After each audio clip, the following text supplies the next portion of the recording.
मेरे हाथ में है टेक्स्ट का पेपर आप लोगों का, जो कि सीएम में इंटर का हुआ था आज।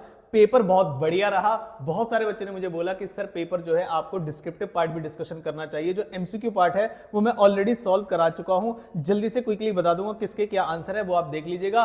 पीडीएफ लिंक टेलीग्राम चैनल पर मिल जाएगा, जो भी बच्चे लेना चाहते हैं वो डिस्क्रिप्शन बॉक्स में मिल जाएगा। और कॉस्टिंग की रिवीजन स्ट्रेटेजी भी, एमसीक्यू भी हमारे एमसीक्यू 200 वाले में से काफी सारे फंसे थे। और जो डिस्क्रिप्टिव पार्ट था उसमें बहुत सारे क्वेश्चन मैंने कराए थे आपको अलग अलग वीडियोस में, वहां से भी काफी सारे क्वेश्चन फंसे। चाहे आप सैलरी का बोल लीजिए, चाहे आप हाउस ऑफ का बोल लीजिए, चाहे आप क्या नाम है पीजीबीपी तक का भी क्वेश्चन आपका वहीं से आया जिस तरीके से मैंने बताया था। तो पहले मैं आपको जल्दी से क्विकली गो थ्रू कर देता हूं। सारे बच्चे करेंगे इसको लाइक। और अगर आपको कॉस्टिंग की रिवीजन वीडियोस चाहिए तो टेलीग्राम के ग्रुप को ज्वाइन कर लेना। और आपका कैसा पेपर गया मुझे बताना जरा फटाफट से। सारे बच्चों को इस वाली वीडियो का लाइक टारगेट दूंगा 250 लाइक्स का, क्योंकि जनरली मैं डिस्क्रिप्टिव पार्ट को डिस्कस नहीं करता हूं, लेकिन क्योंकि टेक्स्ट में खुद पढ़ाता हूं तो मुझसे रहा नहीं जा रहा। और बच्चे भी बोले सर एक बार बता दो, तो पहले मैं आपको एमसीक्यू बता देता हूं क्विकली 2 मिनट के अंदर, और फिर उसके बाद चलेंगे आगे। तो एमसीक्यू सॉल्यूशन सीएम में इंटर टेक्स्ट 2 दिसंबर 2024 के पेपर का फर्स्ट क्वेश्चन का जो आंसर होगा वो डी होगा, सेकंड क्वेश्चन का जो आंसर होगा वो बी होगा। डिस्कस में कर चुका हूं लाइव में, सारे बच्चे देख लेंगे। थर्ड क्वेश्चन का जो आंसर है वो ए होगा, फोर्थ क्वेश्चन का आंसर जो है वो सी होगा, फिफ्थ क्वेश्चन का जो आंसर है वो मेरे हिसाब से ए होगा, और काफी सारे बच्चे इसे सी भी बता रहे थे।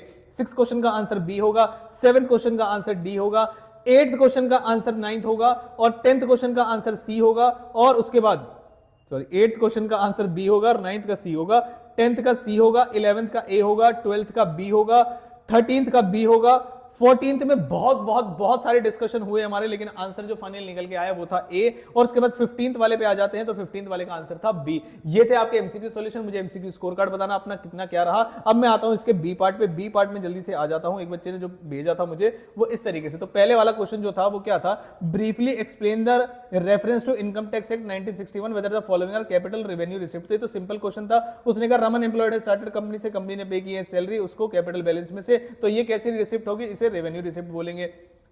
फिर उसके बाद आते हैं मिस सुनीता ने एंटर किया एक बॉन्ड में, और उसके बाद वेयर बाय एम्प्लॉयर ने जो है सैलरी दी है, ये भी कैसी रिसिप्ट होगी, रेवेन्यू रिसिप्ट। मिसेस देसी परचेज अ कार, कार जब आप परचेज करते हैं तो कैसी रिसिप्ट होती है, कैपिटल रिसिप्ट।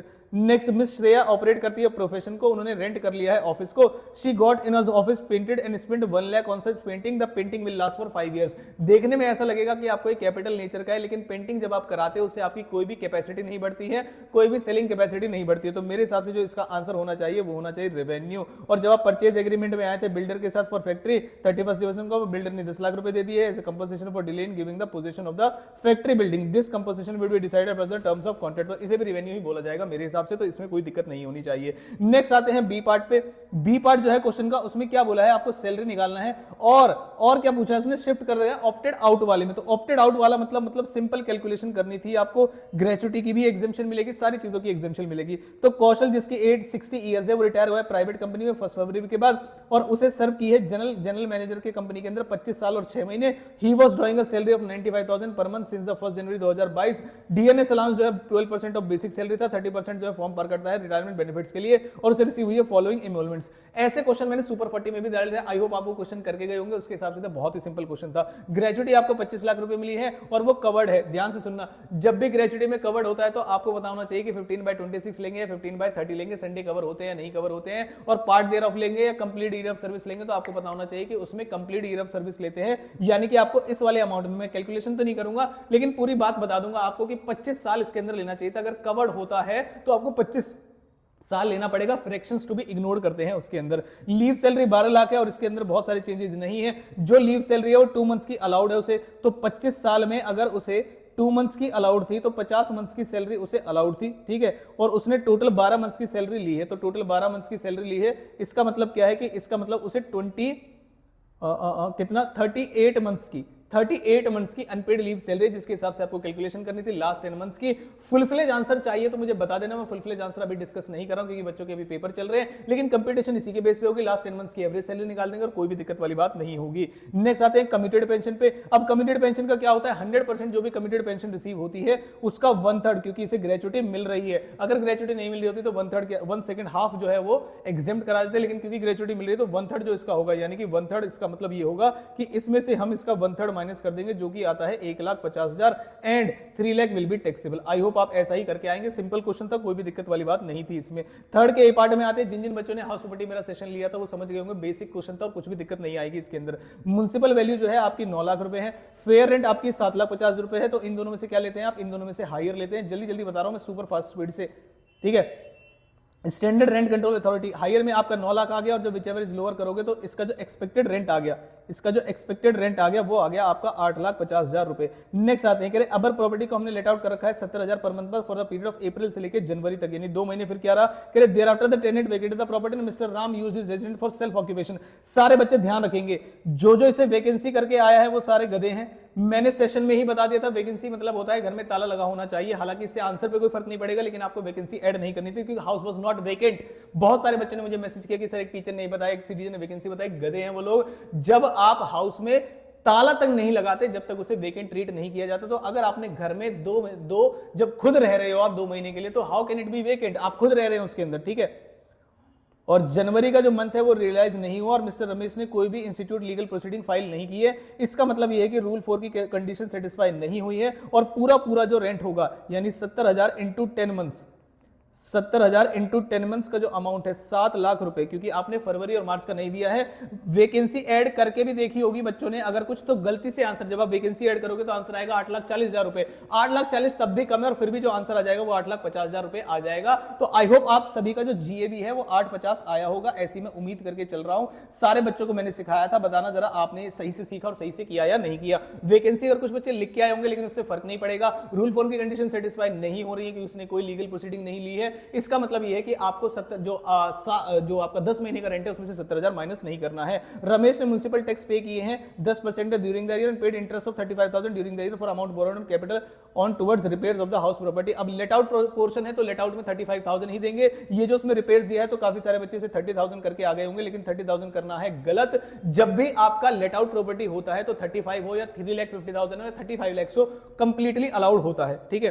तो मैं फाइनल आंसर करके नहीं बता रहा, आप इतना कर सकते हैं। हालांकि फाइनल आंसर करने में भी इसका कुछ नहीं है। अगर आप फाइनल आंसर भी जानना चाहते हैं तो क्या होगा, 8,50,000 का आपका जीएवी आया, माइनस कर देंगे म्युनिसिपल टैक्स। तो म्युनिसिपल टैक्स कितना आ जाएगा भाई, जल्दी से बताओ। म्युनिसिपल टैक्स आ जाएगा 10%, और 10% मैंने सेशन में ही बताया था म्युनिसिपल वैल्यू का निकलता है। तो आपने 90,000 माइनस कर दिए होंगे म्युनिसिपल वैल्यू में से। म्युनिसिपल टैक्स आपने 8,50,000 माइनस 90,000 कर दी तो 7,60,000 आ गया। इसमें से आपने 30% माइनस कर दिया होगा तो 5,32,000 आ गया, और इसमें से आपने 35,000 माइनस कर दिया होगा तो आपका आंसर आएगा 4,97,000। आई होप सभी बच्चों का आंसर 4,97,000 आया होगा हाउस प्रॉपर्टी का। जल्दी से मुझे कमेंट बॉक्स में बताएंगे। नेक्स्ट क्वेश्चन आया एक पार्टनरशिप फर्म का जिनके 2 इक्वल पार्टनर्स है, उसमें इंफॉर्मेशन गिवन है। रेंट पेड है, सैलरी है, जनरल एक्सपेंस है, डेप्रिसिएशन है, इंटरेस्ट टू तुरेश है, और सैलरी टू उमेश है, और नेट प्रॉफिट है। तो इसमें वो आएगा book profit up to 3 lakh वाला अमाउंट, उस तरीके से करना था। इसमें rent received from let out property है ये। अब आपको क्या करना है जरा ध्यान से सुनना। आपको लिखना था नेट प्रॉफिट, बताना सारे बच्चे करके आए हो या नहीं। आपको लिखना था नेट प्रॉफिट 2,87,000 रुपए, उसमें से माइनस कर दीजिए हाउस प्रॉपर्टी की इनकम जो आपने यहां पर दिखा रखी है, क्योंकि वो हाउस प्रॉपर्टी की इनकम यहां की नहीं है, 3,60,000 रुपए। और जब हाउस प्रॉपर्टी में भी लेके जाएंगे तो उसमें भी 30% देखेंगे। रेंट रिसीव लिखा हुआ है तो जब हाउस प्रॉपर्टी की इनकम लिखोगे उसमें भी 30% स्टैंडर्ड डिडक्शन का माइनस करके लिखोगे। तो नेट प्रॉफिट में आ गई ये एडजस्टमेंट पहली वाली। रेंट पेड है, the firm has brought forward depreciation, तो इसे आप एडजस्ट कर देंगे इस साल में। और इंटरेस्ट जो पे किया है तरेश को 16% के रेट से, और फर्म का जो लोन लिया है वो शेड्यूल बैंक से लिया है 20% से। और पार्टनरशिप डील जब कुछ भी कंटेन नहीं करती है तो फिर वो अलाउ नहीं करेंगे। यहां पर बस एडजस्टमेंट होगी 3 लाख वाली। पूरा फुल फ्लेज सॉल्यूशन बाद में लेके आऊंगा मैं आपको, पूरा आंसर फाइनल आंसर अभी नहीं बताऊंगा। पार्टनरशिप डीड ऑथराइज करते हैं उमेश को देने के लिए, तो उसके लिए वर्किंग पार्टनर है तो उसके लिए 3 लाख वाला प्रोविजन लगेगा। जनरल एक्सपेंसेस के अंदर 4,000 जो रुपए वो सोम को दिए हैं हमने, जो कि टीडीएस डिडक्ट करना था लेकिन टीडीएस डिडक्ट नहीं किया है। और जब सोम को दिए हैं आपने मिस्टर सोम को, तो अज्यूम करेंगे मिस्टर सोम रेजिडेंट है। नॉन रेजिडेंट होता तो पूरे के पूरे 40,000 को हम डिसअलाउ कर देते, लेकिन अभी 40,000 का 30% बस डिसअलाउ करेंगे, जो कि आ जाएगा आपका 12,000, यानी कि 30% आप इसे डिसअलाउ कर देंगे। 12,000 की जो अमाउंट है वो यहां पर एडबैक कर देंगे। तो यहां पर एडबैक हो जाएगा आपका कौन सा वाला एडबैक हो जाएगा, जो आपने पेमेंट की है जिस भी व्यक्ति को 12,000 के नाम से। उसके बाद नेक्स्ट आते हैं, सर आपने डेप्रिसिएशन लिखा हुआ है 42,000 का, मैंने कहा एडबैक कर दो फटाफट से। तो यहां पर डेप्रिसिएशन एडबैक करने था आपको 42,000 रुपए का, और इनकम टैक्स वाला हम खुद निकालेंगे, उसे माइनस करेंगे जो इन्फॉर्मेशन गिवन होगी। ये लो डेप्रिसिएशन इनकम टैक्स रूल्स के हिसाब से दे दिया है। बिल्कुल चिंटू क्वेश्चन था ये, मेरे हिसाब से बिल्कुल चिंटू क्वेश्चन है। डेप्रिसिएशन जो इनकम टैक्स एक्ट वाला है वो यहां पर माइनस कर देंगे, डेप्रिसिएशन बुक्स वाला जो है यहां पर प्लस कर देंगे, और डेप्रिसिएशन इनकम टैक्स वाला जो क्वेश्चन नहीं निकाल के दिया है उसे हम कर देंगे माइनस 54,000 रुपीज। जिन बच्चों ने खाली 12,000 रुपए और माइनस कर दिए हैं उनका भी आंसर सेम ही आएगा और ठीक आएगा। ये सारी एडजस्टमेंट थी आपकी। नेक्स्ट आते हैं फोर्थ के ए पार्ट में, जो कि था आपका किसका, जो कि था कैपिटल गेन का। और मुझे बताना आपने कैपिटल गेन का सेशन लिया था या नहीं लिया था, वहां से क्वेश्चन आया है।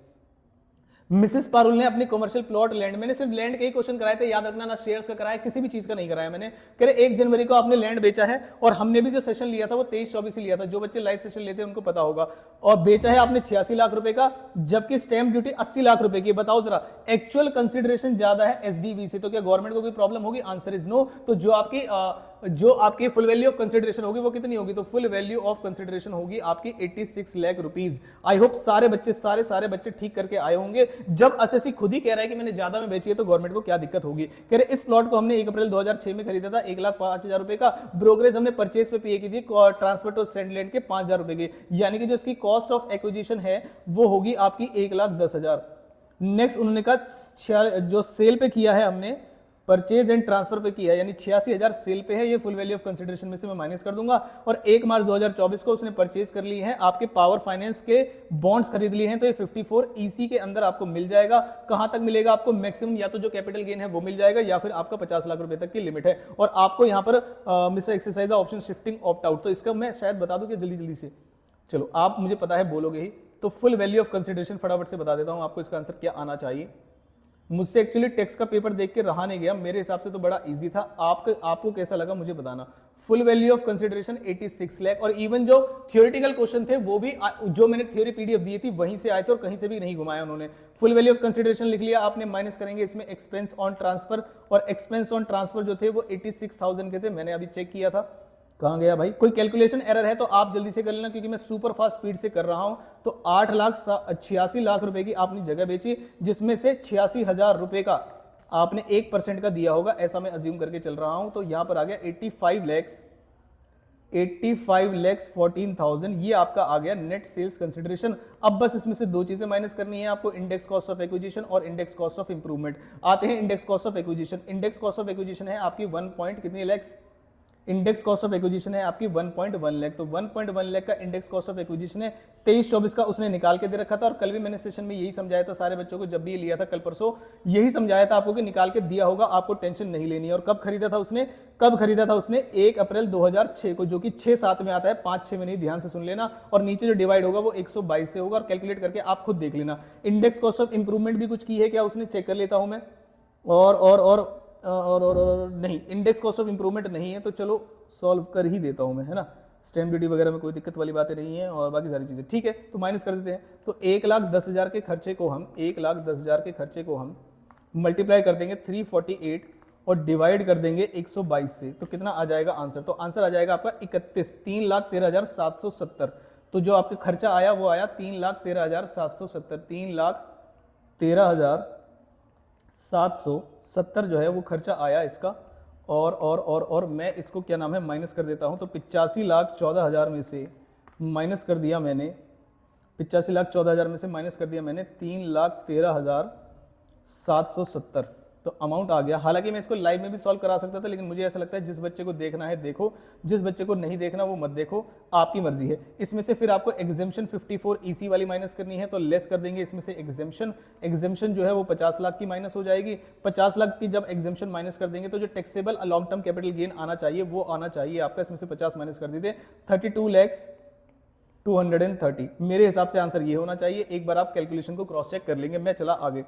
नेक्स्ट, मिस्टर अजीत 55 ईयर्स के कॉस्ट एंड मैनेजमेंट अकाउंटिंग है, फॉलोइंग इन्फॉर्मेशन प्रोवाइड करें। कह रहे अमाउंट रिसीव हुई है इवेल्युएशन करने की अकाउंटिंग बुक्स को 70,000 रुपए, एक्सपेंस इनकर कर दिए हैं earning of income like cost of stationery, उसका कुछ खर्चा भी हुआ है।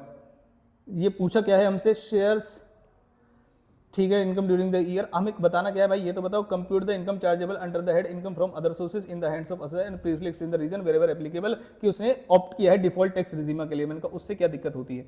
पहले तो 70,000 रुपए आप यहां पर लिखेंगे, और जो भी उसका खर्चा माइनस हुआ है उसे 1,200 रुपए माइनस कर देंगे। अमाउंट जो भी आएगा आप एक बार निकाल लेंगे। इनकम टैक्स का रिफंड मिला है आपको 23-24 का 45,000 का, जिसके अंदर इंक्लूड है 7,000 का क्या? इंटरेस्ट।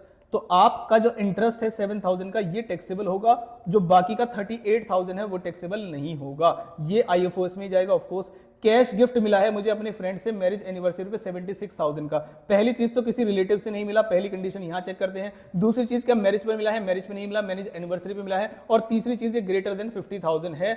ये तीनों ही चीजें आपने परख के आपने लिखा होगा कि 76,000 का IFOS में टैक्स लग जाएगा। कह रहे गिफ्ट रिसीव हुआ है अपने बेटे से अमित से 1,35,000, तो ये एग्जेम्प्ट होता है जब आपको किसी रिलेटिव से गिफ्ट मिलता है। तो अमाउंट रिसीव हुआ है आपको लेटिंग out of residential house property 50,000 per month, तो रेजिडेंशियल हाउस प्रॉपर्टी में आपको मिला है तो ये हाउस प्रॉपर्टी में जाएगा। और अमाउंट जब रिसीव हुआ है तो 5,50,000 पर मंथ का 12 से मल्टीप्लाई करेंगे तो ये 6 लाख आ जाएगा। और 6 लाख का स्टैंडर्ड डिडक्शन देंगे आप 30% जब आप देंगे तो 1,80,000 हो जाएगा और 4,20,000 की अमाउंट पर। लेकिन ये IFOS में नहीं जाएगा, हाउस प्रॉपर्टी में जाएगा। डिविडेंड रिसीव हुआ है लिस्टेड कंपनी से 65,000, ये भी IFOS में जाएगा। Interest expense on loan taken on buy on share on which dividend is received is 15,000। इस पे एक पॉइंट है, सारे बच्चे ध्यान से देखेंगे, इसमें एग्जेम्पशन देने का एक पॉइंट है।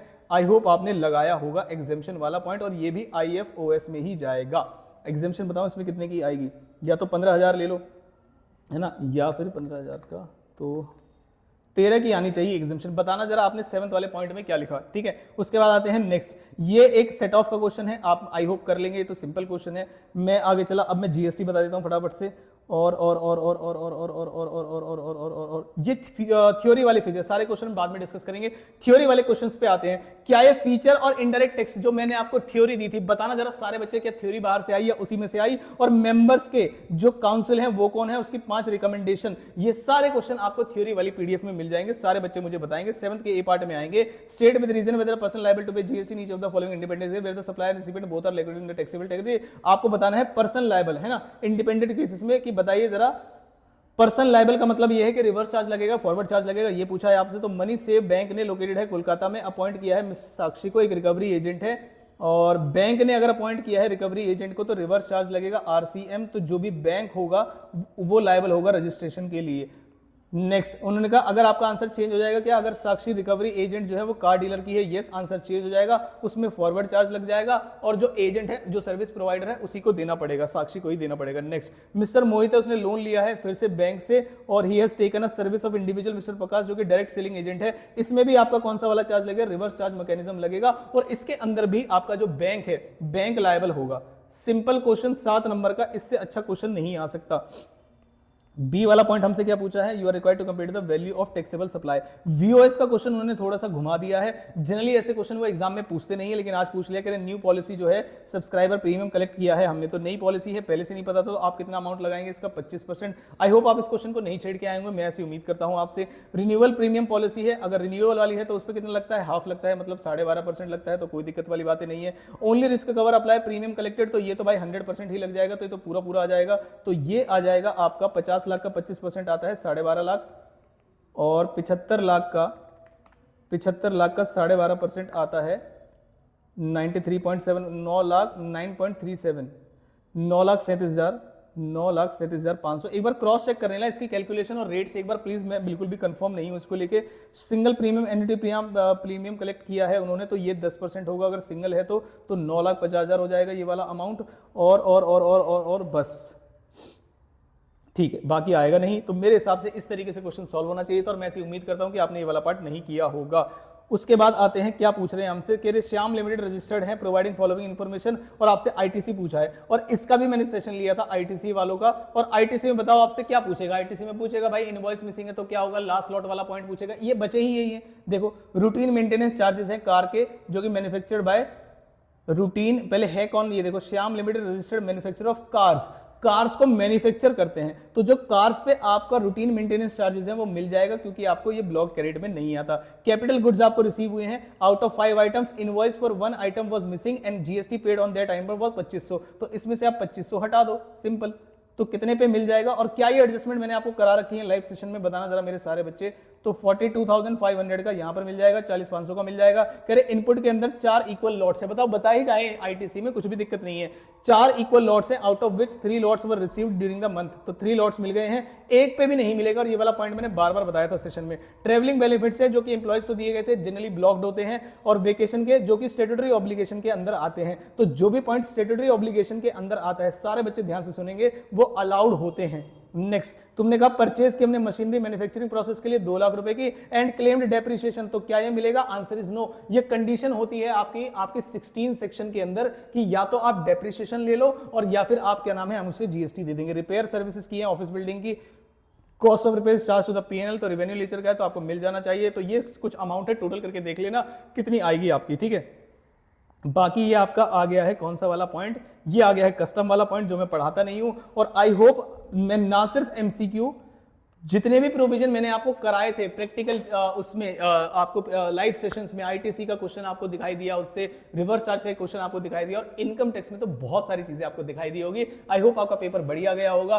फुल एंड फाइनल सॉल्यूशन 17 तारीख के बाद अपलोड करना शुरू करूंगा मैं ऑलमोस्ट सभी पेपर के जो मैं पढ़ाता हूं उनके, तो 100% आंसर के साथ मैं आपको बढ़िया से पीडीएफ बना के डिस्कस करके बताऊंगा।